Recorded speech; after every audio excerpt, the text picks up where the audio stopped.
Dneska sme nasadili blatníky. Jeden, druhý. Aj sme ich už odhlučnili. Dávali sme tam teda iba túto jednu vrstvu, lebo na to ide ešte čalunenie. Vybral som hnedú farbu. Ešte odhlučíme potom toto. Na to pôjdu taktiež gumy.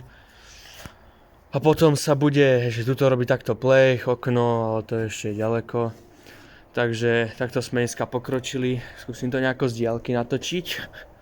Jak sa bude dať. Takto z boku. Jak to vlastne vyzerá. Tak toto vyzerá. Tuto je tá škarečia strana. Tuto je tá krajšia.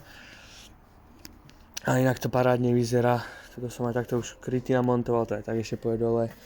No a prajem vám, video nestíham vydať do Silvestra, takže vám prajem šťastný nový rok, nech sa vám darí, nech vám stroje idú ako majú a budem rád, keď zanecháte like, odber, koment, budete podporovať túto sériu s týmto traktorom a máte sa ešte na čo tešiť. Motor bude zaujímavý, ešte tuto bude zaujímavých vecí, mám tu veľmi veľa doplnkov, čo sa sem bude dávať, takže bude tu ešte veľmi veľa vecí, čo sa tu bude robiť. Vôbec ešte nekončíme.